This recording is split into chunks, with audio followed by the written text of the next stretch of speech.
Resume. Progress. All right. Well, good morning and happy Friday, everyone. Can't believe it's already October 11th. All right. So we got some great stuff today that we're going to go over is three of the purchase agreements, which one is the commercial purchase agreement and joint escrow instructions, the RIPA, the residential income purchase agreement, and also the residential purchase agreement. Pretty much all of the purchase agreements that we have in front of us, right, will have the same information. It may just change a little bit that coincides more into the commercial realm, and then also the residential income purchase agreement may have like tenant estoppels of that nature. So let's go ahead and dive into this. It's pretty self-explanatory. I'm going to bypass all of the advisories, right? Your agency, your possible representation agreement. I just want to go right into the meat and potatoes of the purchase agreement so you get a better understanding. Now, a lot of the information is just a mock for the purpose of today's training. But, you know, the more that you practice, the more you're engaged, the more you're writing these agreements, and more so, the more you're reading these agreements, the better you're going to feel comfortable navigating the conversations when you're in front of your buyers. Okay, so let's go ahead and dive right into it. So date prepared, that's the actual date that you're actually getting this form prepared. Hey, good morning. So this is the date that it starts. Doesn't necessarily mean that this is the executed agreement where you're going to be submitting, but this is the actual start of this document, right? So this document, as an example, can be today's date, yesterday's date, or even a week ago. It doesn't mean that that's the start of the purchase agreement, right? And I'll explain it a little bit more, right? Again, for the sake of today's training, I just wanted to kind of give you a overview and how the forms work. The offer. Okay, so number one goes into the offer. Who is submitting the offer, right? Is it a corporation? Is it an individual? Is it a partnership? Is it an LLC? Or is it a trust? Okay, so in this case, I'm going to say it's an individual by the name of John Smith who is submitting the offer, right, on their behalf. All right, section 1B goes into the property to be inquired, right? This is the actual physical address that you're going to use for the submission, right? After looking at the MLS, you identify a property that your clients are very interested in submitting an offer. That's the address that you're going to indicate, right? So you're going to put the address 123 ABC Street, situated in the city of Torrance, in the county of Los Angeles, the zip code. And what's really important is the assessor's parcel number, right? What we call is the APN number, okay? That is like the social security number to the property, right? So you want to make sure that that APN number is included as part of the offer, okay? Because a lot of title companies and escrow companies will reference the APN number, even though they'll look at the address, they also will look at the APN number as well as part of the initial process. All right. Mailing address may be different from the city jurisdiction. Buyer is advised to investigate. Okay, so that's a disclaimer that the commercial purchase agreement has. Section C goes into the terms of the purchase are specified below on the following pages. Okay, so most of the information is what we call is the grid, similar to the residential purchase agreement, commercial, and also your residential income purchase agreement will have the same information. Now we go into the agency, right? Okay, who are the agents involved in this transaction, right? Well, it starts off with the confirmation, right? Seller, broker, firm. Okay, this is the information that you're going to put. Who's the listing agent, right? Who is listing the property in general, right? You put in the name of the company, which in this case, I use it as an example, Beach Cities Brokers as an example, and then I just brought up Chris as the agent, right? And I did check off that Chris represents the seller. I put the corporate number, okay, of the brokerage. And I also got the agent's license number as well. How do you get all this information? Okay, that's one of the questions I get quite often. How do we know? Well, you get it from the MLS. A lot of the stuff you get from the MLS. You can also go to public records on the Department of Real Estate, and you also can get all of the information there. Okay. Next is you. Okay, you're representing the buyer in this particular property. Your information and also the information of your company, right? So Keller Williams is the company. I put myself as the buyer's agent. I put the corporate license number and my personal license number as well. Okay, I did check here that I represent the buyer. Okay, so that's the case. And if you're on Zoom, please make sure to mute yourself. Let me go ahead and do that because I hear some background. Bingo. Let me just double check. There we go, and we're set. All right, so now let's go into some of the advisories and disclaimers. Most of the information that's on here, you can retrieve through paragraphs in part of the grid, okay? But also the advisories that we have here, which is one is the potential competing buyer and seller, okay? What it says to the consumer, right? The buyer or the seller, hey, I might be representing more than one buyer or even one seller in this particular deal, meaning that if I am the agent submitting an offer, there may be also a potential that I might be representing another buyer submitting an offer on the same property. So this form here, which is already automatically checked, right? And that's right here, talks about the possibility representation of more than one buyer or seller disclosure, which is known as PRBS. Okay, that's the form automatically populated. So part of all of the advisories and disclosures will also be attached to all of your purchase agreements as well. Okay. Terms of the purchase and allocation of costs. Okay, the items in the paragraph are contractual terms of the agreement referenced through paragraphs. Okay, so the reference are here where it says para. Okay, that means paragraphs, right?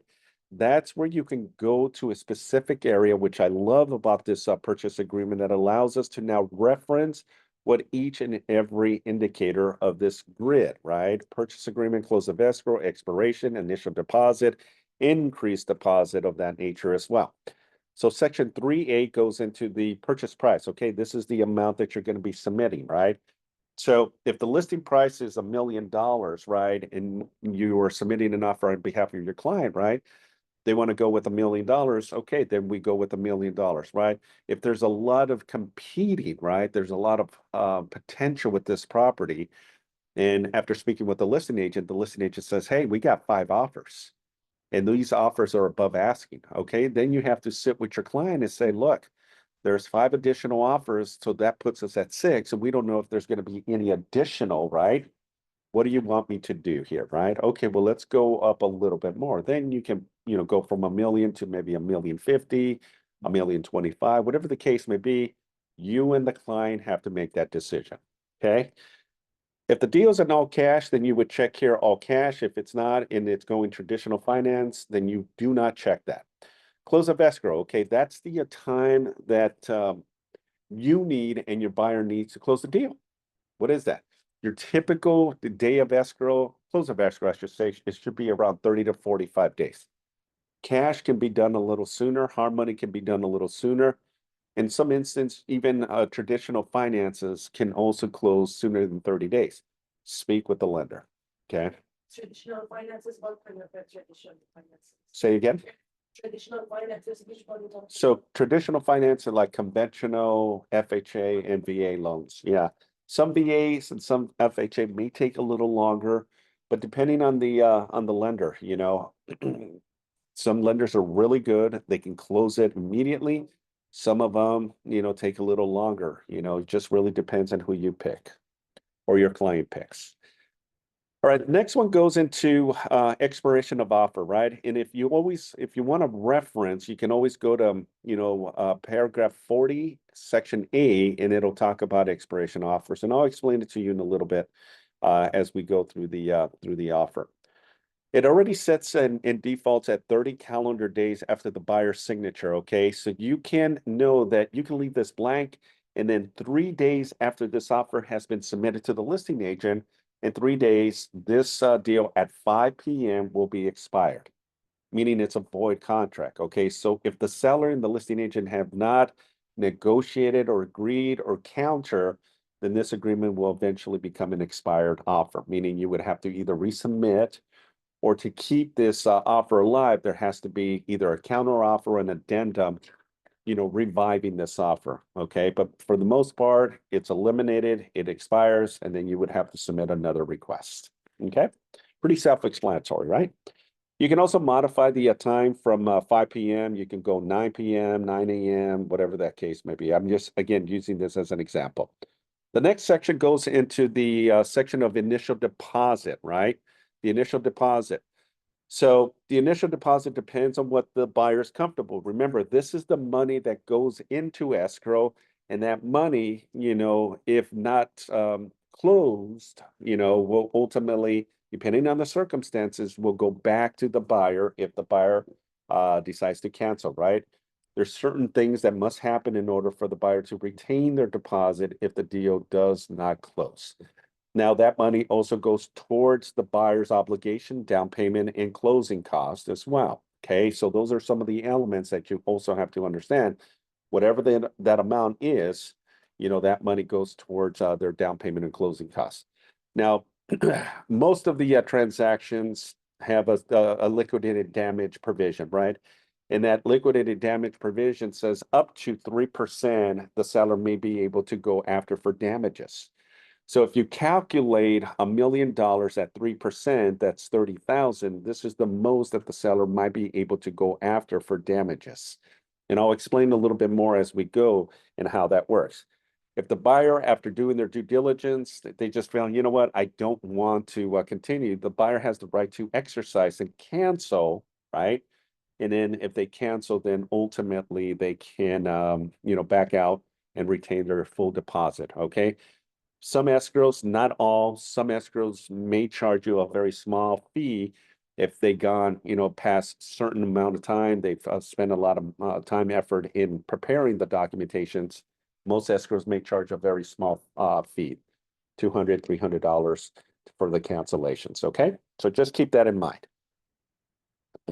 All right, the next one goes into the increased deposit, okay? D2 goes into the increased deposit. If you haven't heard me in the past, how that works is to make your offer more aggressive, right? Maybe the buyer wants to start off with the initial 3%, right? But wants to go aggressive and show the sellers their intention that they truly want this property, right? So the increased deposit is additional deposit that is going to be put into the escrow at a later date. Okay, in this instance, I just put another $10,000 as good faith in order for the seller and the buyer to come to maybe like, hey, you know what? This buyer is really serious, right? Not just is he putting or she or they are putting 3%, which is 30,000, but we're also putting an additional $10,000 into escrow as an incentive to say, hey, please consider our offer. We're putting $40,000 in good faith because we really truly want this offer. Question? I think extra money just offer. How they are giving, like in a counter offer they adding up or? Yeah, so that's a very good question. So in essence here, the increased deposit, money placed into escrow after the initial deposit, then you're going to use the form DID, okay, at the time of increased deposit. There is going to have specific language that says, okay, Mr. and Mrs. Buyer, when are you going to put the additional increased deposit into escrow? Is it going to be 5 days after? Is it going to be a week or 2 weeks after we initially put the original deposit? Okay, it all depends. Maybe they're waiting on closing on their sale of their home, and that's about to close, and they just have enough to put as good faith deposit of 30,000. But now they closed on their home, and now they have the money in their account. They may be able to increase their deposit. That's where you put this additional. Some buyers agents do, some don't, depending on the circumstances in the scenario in this case. Okay. All right, so the next one goes into the loan amount. Okay, so the loan amount, how you calculate it is based on the down payment. So if we're doing $1 million and you know that the buyer is putting 50%, In your mind, you know it's 500,000, right? 500,000 and 500,000 is $1 million. But if you know that the loan amount that they want is 500, then you know that they're going to put an additional 50% down. Now that is, you don't have to worry about calculating the deposit. It already does it in the system for you. All you have to do on the arithmetic is very simple. The percentage, and then that comes out with the loan amount. Okay, so if they're putting 10%, if they're putting 5%, if they're putting 20%, if they're putting 50%, all you do is the math on that, and that's going to be your loan amount. Okay. And then the top number, the purchase agreement, and the bottom number should always equal. Okay. So if I see here, it's $1 million. Okay. This number on the bottom should also calculate $1 million. So if we do the math here, right? $1 million, they're putting $30,000 deposit. They're increasing their deposit another 10,000 for a total of 40. They're putting 50% down, right? So their loan amount is 500,000. That means that they need to bring to the table $460,000 to the table. Okay, because they're already putting 500,000 down, and they already have 30,000 in 10,000 in earnest deposit, right? So this is what they need to bring in the remainder of this 50,000. Does that make sense? Which that 460,000 is a normal cash deposit. No, this is the cash, the cash needed to bring into to the table. Yeah. Yeah, but this is again as an example. Let's just say we change this, right? And that's the beauty. So let's say that it's 800,000. Okay. As an example, right? Then that's 80%. That means that they only have to bring in 160,000. Okay. So that means they're coming in with 20% down. Okay. Because they're financing a higher amount than a lesser amount. Okay. The lesser amount that they're financing, they're actually putting more money down. So in this case, they only have to come in with 160,000 instead of 500. Okay. Make sense? Okay. So the initial deposit is within 3 days, right? So within 3 business days, they have to put this money. So if your offer gets accepted, within 3 calendar days, they need to have that money deposit. Okay, so let's just say, as an example, that your offer gets accepted on a Thursday, right? So Thursday would consider 0 days. So Friday, Saturday, and Sunday would be technically 3 days, but it says business days, right? So Sunday is not a business day, so they have till Monday to put in their deposit. Make sense? Pretty self-explanatory, right? Okay. Now, when it comes to the increased deposit, it also has this other section here upon removal of all contingencies, right? Again, depending on the circumstances and the scenario you're in, you've got to be very, very careful in how you maneuver contingencies, okay? Because remember, a contingency is really exposing the buyer's deposit. Every contingency that the buyer releases, it's closer and closer and closer that the seller will go after the buyer's deposit only if the buyer has breached the contract, meaning they have not been able to perform, right? So you have to navigate the conversation and make sure to protect the buyer's best interests by ensuring that if we're going to release a specific contingency, it's because it's been taken care of, right? If the appraisal is done and the appraisal comes in at a appraised value, we can release it. If the seller has submitted all of the seller disclosures and the buyer has had the opportunity to review everything and they're okay with the condition of what the report come back, then we can release it, right? If we finally get our loan approval, right, and we know from the lender they're solid, we shouldn't have any problems, we're going to the next step, which is the condition to close, right, and the funding in order for this deal to happen, then we can now release the loan contingency as well. Okay. All right. Section E1 then goes into what type of finance is involved, right? It's already defaulted to a conventional loan. Okay. The only way that you can make it into something else is by checking one of these one of these boxes here, right? If the seller is financing, assuming a finance or subject to or other terms, okay? Any additional financing, it's very rare and far and few we see secondary finance involved. But if there is, then this is where you would put this information. Now, back in the early 2000s, we saw a lot of 100% loans, 80% first, 20% second, okay?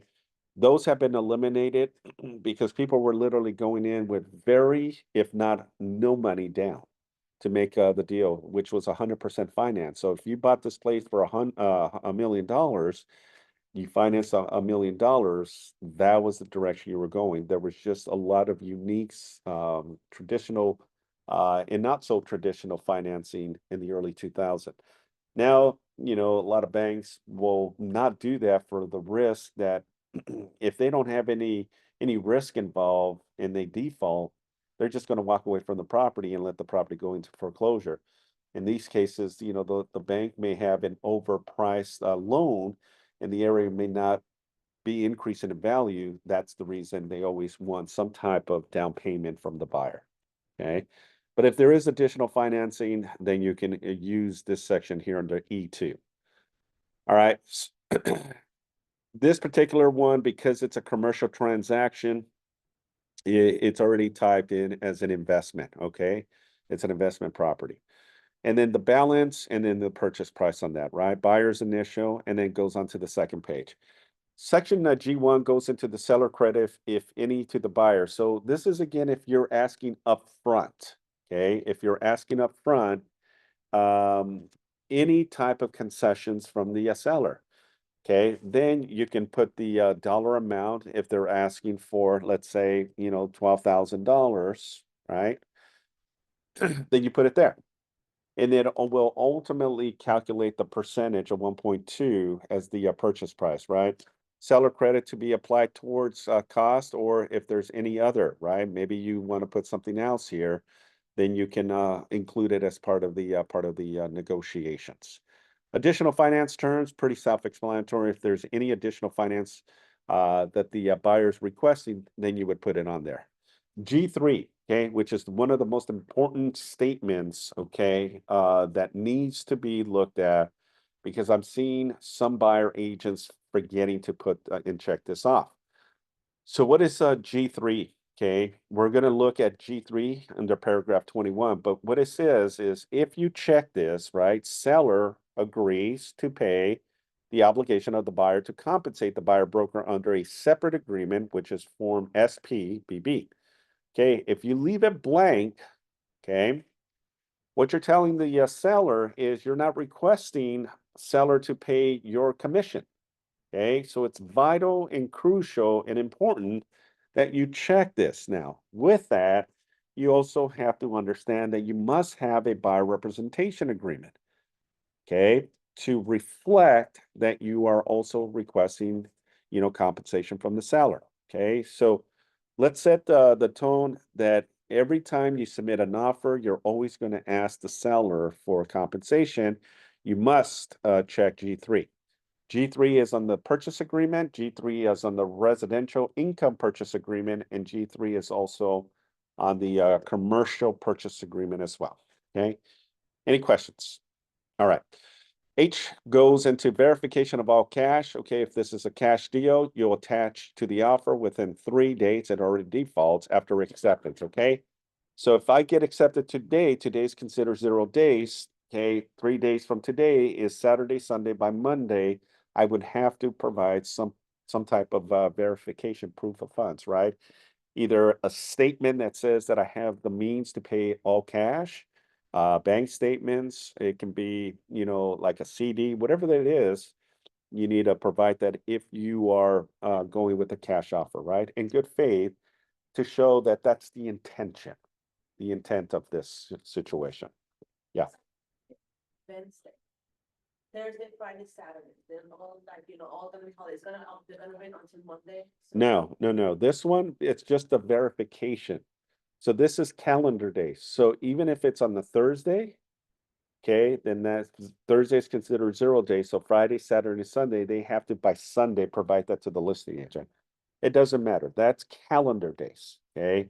Then that has to abide, because if you don't by the third day, the seller and the listing agent can send you a notice to perform, because that was part of the condition, part of the condition. And that goes for the verification of down payment as well too. It's set 3 days. H3 goes into the verification of the loan. Okay, if the loan attached to the offer, right? Are they pre-qualified or pre-approval? Which of these two is the best one for them? Okay, the best one is the pre-approval. Okay, the pre-qual is basically, I called the lender, I gave them a scenario, and they can send me a pre-qualification letter, okay? A pre-approval is that they've actually gone through the motions of submitted their tax, their 3 year tax statements, right? Their bank statements, their, they've done their credit check and all that stuff, right? All of those elements have been provided already, and now the lender has ran their credit, right? And also, check their financials. And with that, that ultimately puts you in a different category from a pre-qualification to a pre-approval, okay? So you always want to get a pre-approval when working with a buyer. All right, Section J goes into the verification of conditions, okay, that 5 days prior to closing the deal, the buyer has the right to do their final walkthrough. That's what it means. So if you know it's closing Friday, you have 5 days prior to do a final walkthrough of the property. Now, it is not a condition, okay? It's not a condition of canceling, but it's just to make sure that the property is still in the original condition as they originally saw it when they submitted an offer, and that if the seller and the buyer came to some type of agreement that they were going to do some repairs, that those repairs have been completed as well. Remember, the owner still owns the property, so they still have to maintain the property. Let's say, for example, 30 days earlier, right, the grass was green and they shut off all of the sprinklers, right, because they knew they were going to sell it, and you do your final walkthrough and now the grass is yellow. Okay, that's not the way you originally saw it. That could be something that you can put on the final verification saying, hey, Mr. and Mrs. Seller, we originally saw the property. Here's proof that the house and the grass was green. What happened? Oh, well, we thought we were selling it. We shut off the water. Well, that is not sufficient. You're still the owner and you're still responsible, and we can hold the seller accountable to that. Okay, that's what a final verification. Number K goes into assignment, okay? An assignment request, okay, and that's a contingency, all right? So what's an assignment? And we'll dive a little bit more on 26, but an assignment is basically I'm assigning it to my own corporation or my own trust, okay? So what does that mean? Because I get a lot of confusion. Can an assignment be to another party? The answer is no.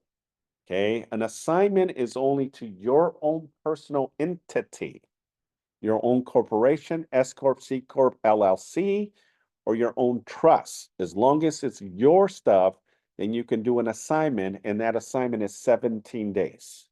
Okay, that assignment has to be then released as part of the buyer's contingency. After 17 days, you cannot assign it to your trust or your corporation, but you can do it within that time frame. Now, if you see, the assignment also has a blank space. You can actually add or take away from it as well, okay? But I want you to be clear, especially we're working with investors in commercial, it doesn't allow you to do an assignment to another party or an entity that is not yours. You have to be a member or you have to be involved in that entity, okay? Yes,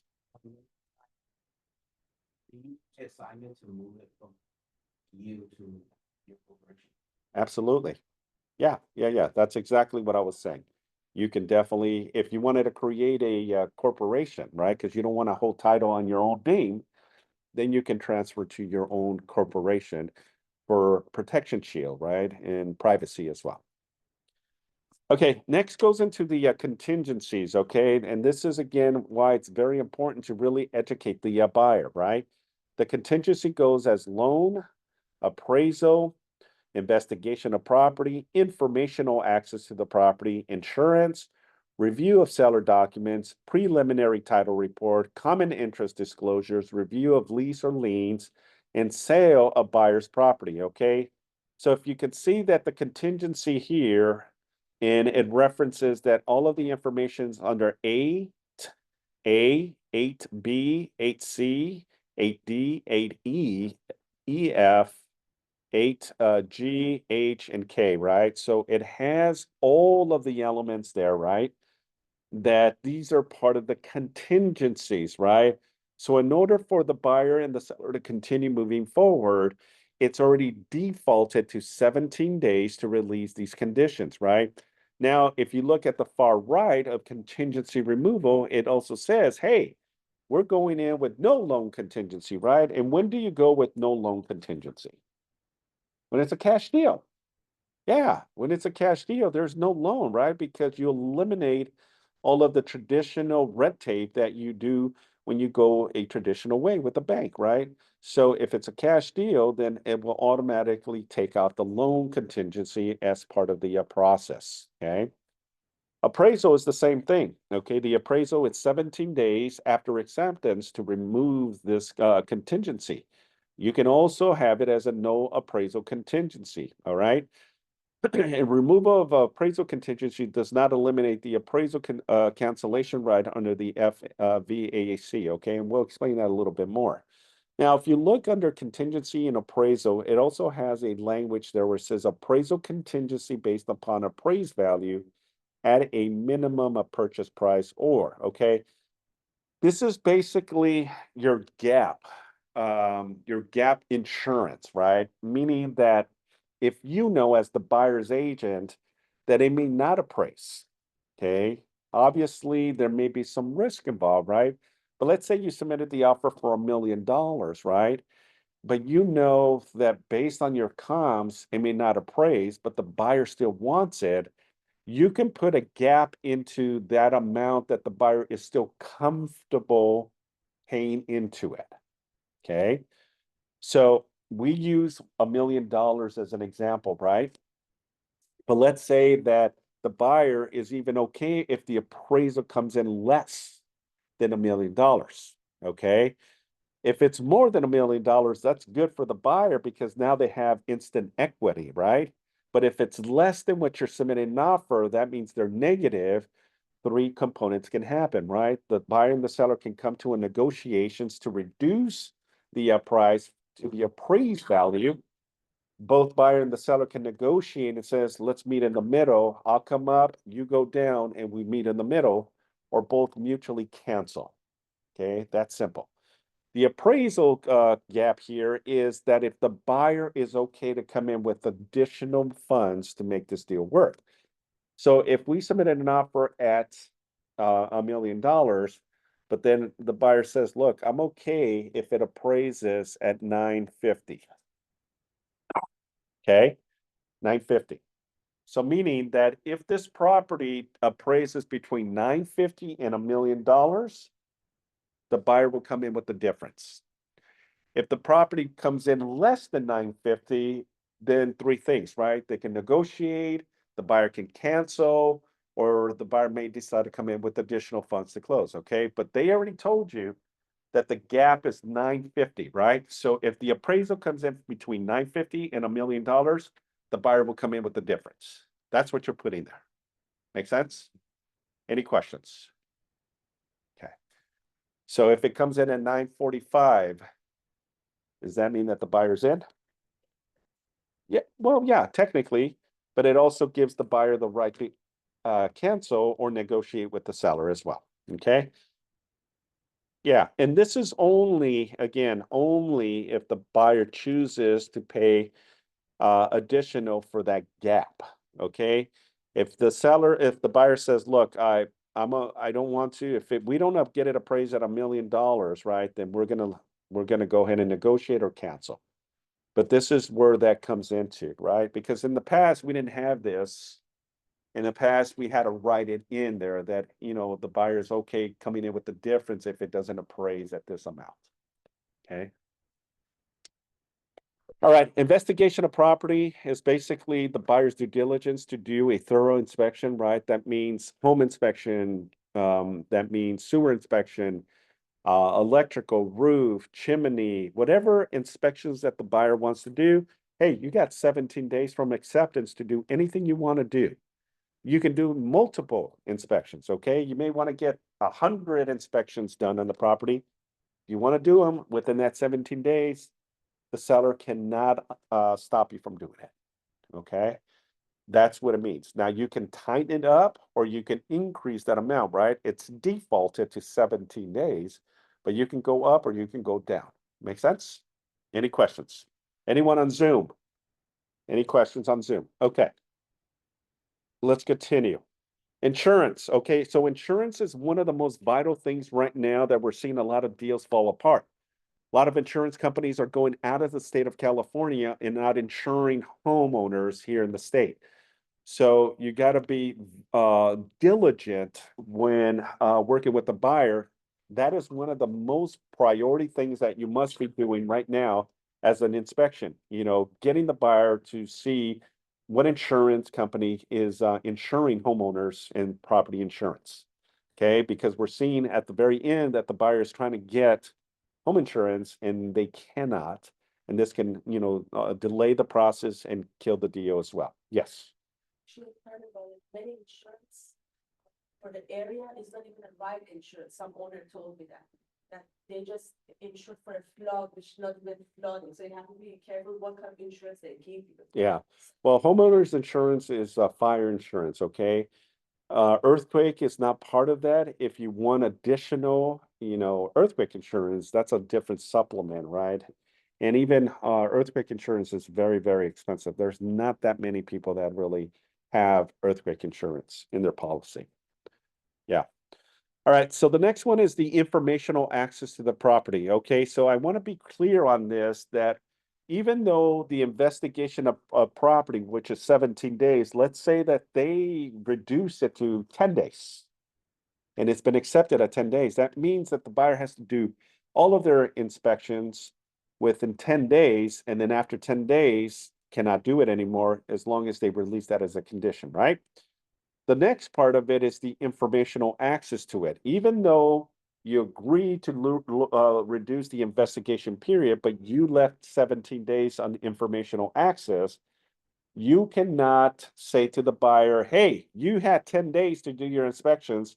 You cannot do any more inspections. No, on the contrary, Mr. and Mrs. Seller and listing agent, we have the condition here, which is the informational access to the property that allows me up to 17 days to do additional access to the property. Okay. And what it means here is the buyer right to access the property for informational purpose, not as a contingency. So if I want to get my contractors to go back there because I need to know dimensions, I might blow a wall, I might do a added bedroom, I might add a second bathroom or third bathroom, whatever the case may be, you cannot stop the buyer access to the property if that was agreed upon.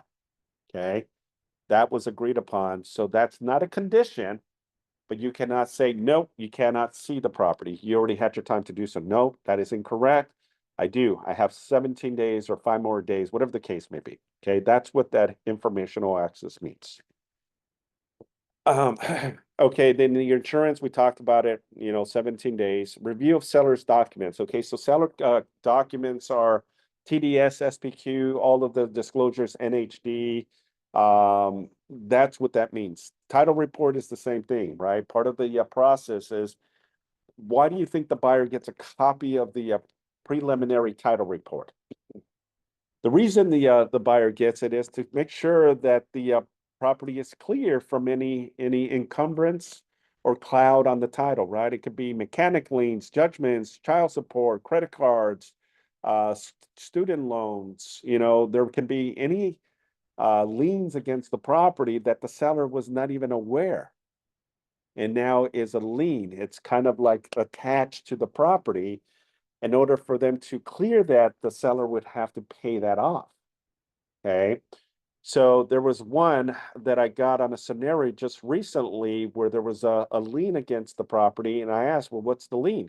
It was an American Express credit card that was attached to the property. So American Express went ahead and attached a lien against the property.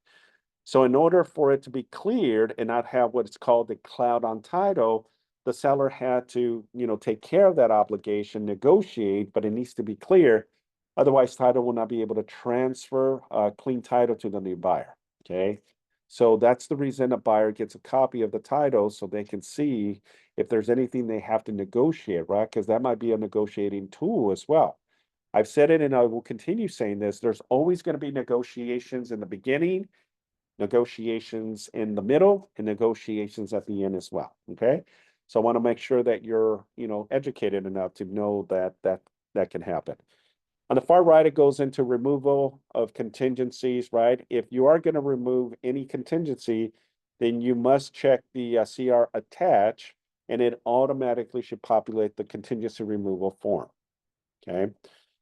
All right, so common interest disclosure. All right, so that's now a disclosure and a review of lease or liens against the property. Okay, that includes solar panels, propanes, that can include water softeners as well. Anything that's leased or can be a lien against the property, the the buyer has time to review it to make sure what is the responsibility, right? Because the solar panel may be installed for the benefit of the seller, but now if the seller is selling it and there's still obligation debt against the solar panel, right?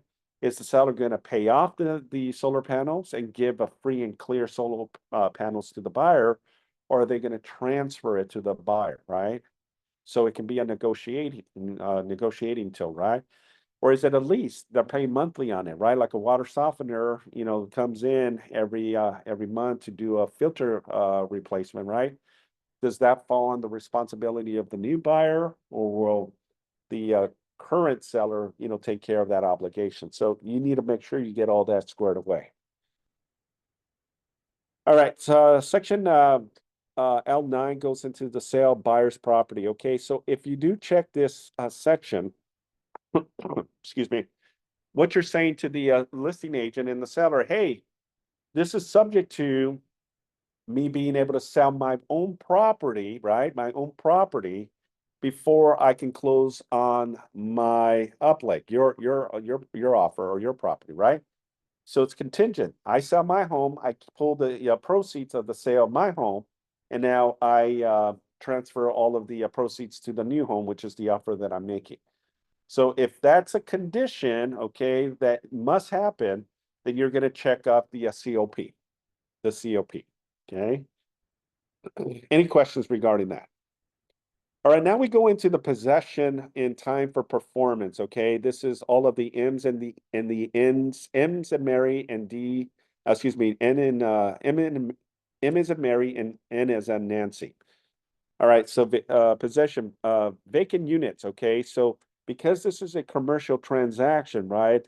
There might be tenants in there, right? And it could be multifamily, or it could be a retail, or it could be a business, right? Depending on the circumstances, is the property vacant or occupied, right? So tenant occupied unit is being delivered subject to tenant's rights upon notice of recordation or upon close of escrow. Tenant occupied units to be delivered vacant. Here is if the buyer is asking for, let's say it's a 4-unit apartment complex, right? Or a 5-unit apartment complex, but the buyer is asking for one of the units because they're going to move a family member or themselves into this unit, then you need to specify this in this agreement.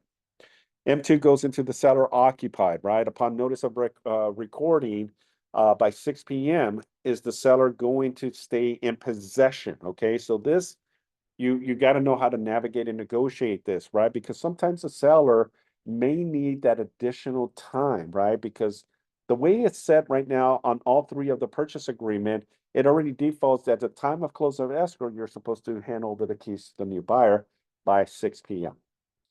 But let's say that you negotiated and the seller says, look, I'm moving out of the state of California, and I just found out that Florida, where I was supposed to go, just got a major hurricane, right? And the area that I'm moving to has been, devastated with this hurricane, right? I might need additional time now before I can move out to Florida, right? So it's something that you can kind of negotiate with the listing agent. And if it's 29 days or sooner, then you just use the regular SIP form, seller in possession. If you think it's going to be more than 30 days that the seller will stay in possession of the property, then you're going to use the CL form, the commercial lease agreement, okay, as an avenue to have paper document in ways that you're maneuvering and navigating, what happens after the deal closes. Because remember, the seller and the buyer. Deal closes, the seller now becomes a tenant and the buyer becomes the landlord, technically speaking, right? If the seller is staying in possession with the property. Okay. Any questions regarding that? All right. The next is the documents and time to perform. All right. Seller deliver of documents. What it says here is, hey, Mr. Seller, you got 7 days after acceptance to provide us with all of the seller documents that it allows us to review to know if we're going to move forward or not. It also talks about the sign and return of escrow holder general provision supplement instructions, okay? That the escrow company has to provide that within 5 days of acceptance. If you don't receive the escrow instructions within 5 days, the buyer can send the notice to perform to the seller saying, hey, what's going on? Per the contract, I should have received the escrow instructions. It's 7 days, still don't have them. What's going on? Okay, you can send the notice to perform, and if the seller does not perform, you as the buyer have the right to cancel this transaction.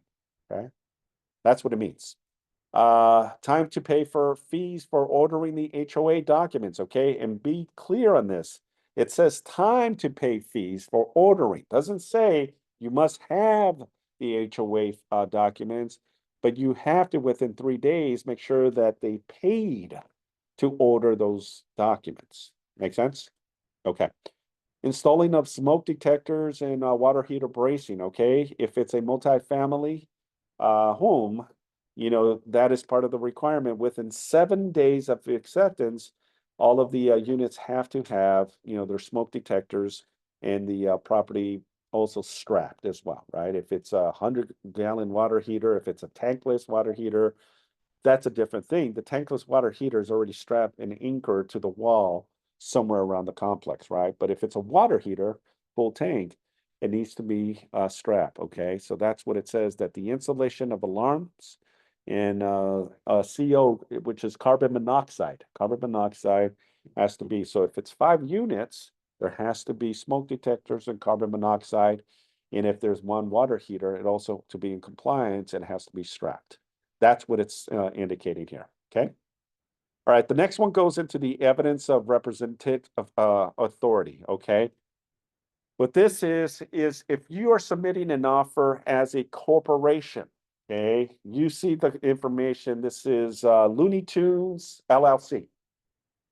Okay, that is an indicator if you're on the listing side, okay, that we are going to provide evidence and proof that who are the officers, who are the members, who's the CEO, who's the vice president that has the capability and the authority to submit an offer on behalf of that entity. Okay, because an entity cannot do it itself. An entity has to have someone that can do it on behalf of the entity. Okay, if it's a corporation, C corp, a trust, or whatever the case may be. All right. So if you're the owner of that corporation, then you are the title person. What is your title? I'm the VP, I'm the general manager, I'm the CEO, I am whatever the case may be. Then we need to have the evidence of representation form, but we also probably need the articles of incorporation to submit to escrow to make sure that this corporation, one, is an active with the state and it's running, and then two, who's the authorized party. Okay. All right. The next one goes into the items included and excluded. Okay. Items included, what are you asking to be included as part of the process? What are the items you're asking to be excluded, right? Maybe there's a lot of junk in there, cars, parts, whatever the case may be. You may want to ask, hey, before we proceed with this as part of the negotiations, I want to make sure that those items are removed from the property at time of close of escrow, right? Or here are the items that I'm asking to be included as part of the process. The next goes into the allocation of cost. All right, who is responsible to pay what? All right, so Q1 and all the way to Q 18 goes into the responsibilities, okay? And this is also where I see a lot of errors and mistakes and a lot of blanks. So the first one goes into the natural hazard, right? The NHD disclosure, right? Who is paying for this? Traditionally, the seller is responsible to pay the NHD, typically, okay? You can also check if it's an environmental, right? Because it is a commercial, you may want to get an environmental report as well, okay? So you would check here, seller would be responsible. You may include the environmental as well. And then who is the provider that you're asking, okay? You can check whoever you want, but there's also options on the purchase agreement that you can check as well. Okay, if it's an environmental survey, who is paying for that survey? Is it the buyer or the seller? Okay, you can ask the seller, okay, because everything is all negotiable. Any specific reports that you're going to do, you can put it on here, but I would encourage you, just leave it blank, okay? Remember, you still got the 17 days to do all of your due diligence, right? The less you put, the better for the sake of the lender. Because remember, the lender's going to get a copy of this, and if the lender sees all of this, that gives the underwriter questionable to ask for more information. Okay, and that can be if you put a general commercial inspection report, guess what? It's on there. The underwriter may say, I want to see that inspection report. And what if that inspection report is really, really bad, where it now concerns the lender? Because remember, they're risking their financial means to loan you the money. They may see that as a red tape because at the end, they're looking at the long game, okay? And the long game that they're looking at is them potentially the buyer defaulting on the loan and walking away. They don't care. And now the property gets in foreclosure, okay? So that's the reason they'll question everything on the purchase agreement. Again, going back to the smoke detectors, seller would pay the smoke detectors, government retrofit point of sales. Okay, this is where I get a lot of the agents a little bit confused. Most cities, most counties may have city inspections or generalized inspections done, depending on the property and its location. Section Q6 goes into the government required point of sale inspection reports. Here is who is paying for whatever inspections that the city is requiring, if any. Okay, some do, some don't. Section Q7 goes into, hey, we got the reports. Who is now going to take care of some of the issues that report has, right? It can be permitted issues. It can be an inspection that needs to be done by the city, a physical inspection where a city employer would come in and check the quality of the property, right? To make sure that the property is not compromised and more so that it falls under code, right? Because a lot of people have done a lot of unpermitted stuff, right? Modifications added to bedrooms, ADUs, but it was never done by code, right? So that can be also part of it. But more so what it is too is also in the residential perspective, it's also like low flushing toilets, shower heads, right? Because of the drought that we've had in the years in California, that is also can be part of the process too. If the home or the commercial falls in the city of Los Angeles, there's also what's called a 9A report that must be provided, right? And that can be also like certain commercial multifamily apartments that have parking structures above, or excuse me, below the unit, right? Those by the city have to also be retrofitted too, right? There has to be retrofitted, right? And that can be 40 to 50 to $60,000. The sellers. So retrofit of a parking structure is, have you ever been in a carport? Yeah. Okay, where you're on a 2-story, 3-story home, right? but there's cars you can park underneath the house. Yes. It's kind of like a subterranean parking structure, but it's not. It's more like carports, right? There is no garage door, right? And you park and there's frames, right? Those, by the city of Los Angeles, the owners have to what do you call it? Rectify the retainings of it, right? So reinforce it for the purpose of earthquakes, right? Because we've seen in the past, especially if you were here in early 90s, we had the Northridge earthquake where a lot of houses collapsed because of that.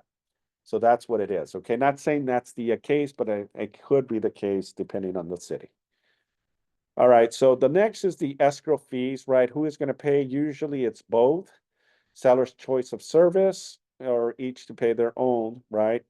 Typically, I would say each to pay their own fees, right? Because the seller has certain fees and the buyer has certain fees, okay? So you never want to just say equal, because I've seen in the past 50-50.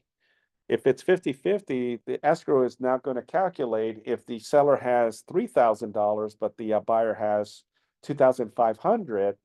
Now they're going to incorporate everything and go 50-50. So I would encourage you not to put 50-50. Basically just put each to pay their own fees, right? And then the escrow company will calculate those fees. Owner title insurance, usually seller pays, seller's choice. Buyer's lender title insurance policy, it's already defaulted. The buyer is responsible. County, city, seller can pay. If there's HOA, okay, it already says prepared disclosures, the seller. Certificate of fees, the buyer, and the HOA transfer fee can be paid by either parties or both. Private transfer fees, if there's any private transfer fees, then you would check who's going to pay for it. It already defaults as the seller is responsible, but you can also say that the buyer or both can be responsible. Installation of safety features required by law. Okay, I would say the seller. Any additional fees or costs, leave it blank. And then additional tenancy documents. Okay, you can also ask as part of the commercial and the residential purchase agreement. You can also include, hey, I need a copy of the income and expense statements and the tenant estoppel certificate. Okay. So if you click on those two, then when the offer gets accepted, the seller and the listing agent must provide you with the financials to that particular asset. If there's any additional terms, then you would include it as part of the process. Okay, and then the rest is pretty much self-explanatory. Okay, let me just go briefly, and this was the commercial. Let me go now back to the forms. Okay, we just talked about the commercial. Now let me just show you what the residential purchase RIPA form looks like. Okay, pretty much similar. And I'm not going to go for the sake of time, but here's now the residential income purchase agreement and joint escrow instruction, which is RIPA. Okay, if you look at it, it's pretty similar to the commercial, pretty similar to the residential purchase agreement, okay? Everything is pretty much the same thing, okay? The information up here, the agency disclosures, okay? The grid, okay? The same stuff as we talked about is pretty similar to the commercial, pretty similar to the residential income purchase agreement, okay? All of the page 2 is pretty similar. Just make sure that G3 is checked, folks, okay? It has to be checked in order for you to ask for compensation from the seller. Okay, all of the information here is pretty much similar to the commercial residential. Okay, the only thing difference here is the vacant units as the commercial, right? All of the other stuff of documents are pretty similar. Items included, excluded, and then the same stuff in regards to, allocations of costs is pretty similar. And then also here, it has the income in tenant estoppel certificate, okay? And the rest is pretty much pretty self-explanatory, okay? I'm not going to go deep into it for the sake of time. All right, and then the last one is the residential purchase agreement, okay? Which is the most used form in the entire process, which is your RPA. So let me pull up the RPA real quick so you can see the differences, and then that should conclude today's lecture. So income we have. That's not always are recorded. Yeah, so this is being recorded, so you can always go back to the form. So here it is. Let me pull it up real quick. Let me just take this off, residential purchase agreement. Okay, and here it is, guys. So let me go down to the bottom. So this is the California residential purchase agreement, and I know I've spoken on it a lot. I just for today wanted to just kind of illustrate and show you the differences between the commercial, the residential income purchase, and then the California purchase agreement as well. Okay, if you see, they're all pretty similar, right? Similar stuff. The grid is similar.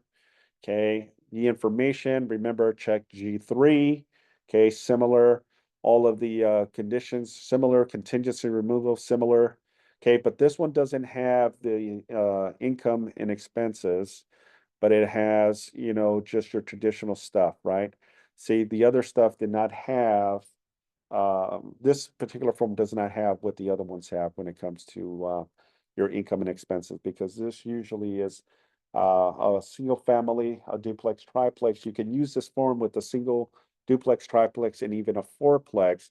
But if you're using or submitting an offer that includes even a house that is rented, occupied, tenant occupied, I would encourage you still use the RIPA form, right? Because there's additional language in there that talks about tenants and all that fun stuff. But if you know that the house is going to be vacant, or the units, say up to 4 units are vacant, then you can just go with the residential one. Okay, and you can use this one. But I would lean towards the residential income purchase agreement as part of the process. All right, as I mentioned, the paragraphs, you can always reference it on the very bottom.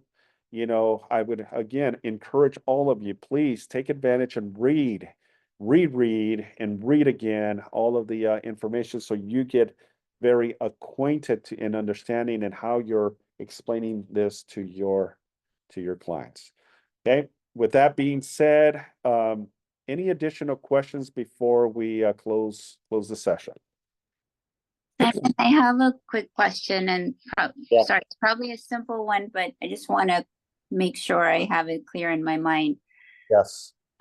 So if a client is purchasing a single family, let's say, that they intend to reside in, and it'll be their primary residence, but for now there is it is tenant occupied, and they know the tenant will move out, but let's say in 6 months, which form do we use, the income purchase agreement or the residential purchase agreement?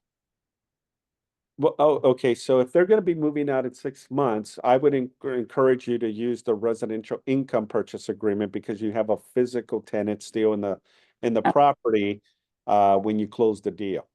But Okay, if you know that the tenant is going to vacate or has vacated the property, then yeah, you can use your regular residential purchase agreement. okay, so if there is a tenant, when the client gets the keys, the tenant is still in the property, doesn't matter for how many days or months, then it's best to use the residential income purchase agreement, Yeah. right?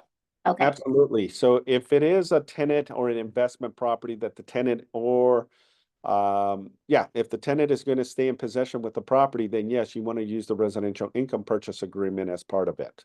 okay, so even if your client eventually will use it as their primary residence, and that's the idea, and everyone agrees on that, it's still, as long as there's a tenant occupying the property, when your client gets the keys, you need to use the residential income purchase agreement. That is correct. Yeah. Oh, thank you. Depending on no problem. Depending on the scenario, right? Because it could be a commercial. A commercial can be on a multifamily. Commercial is more than 5 units.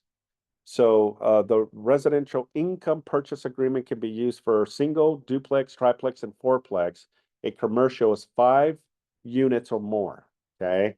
And then the residential RPA can be used for a single family up to 4 units as well.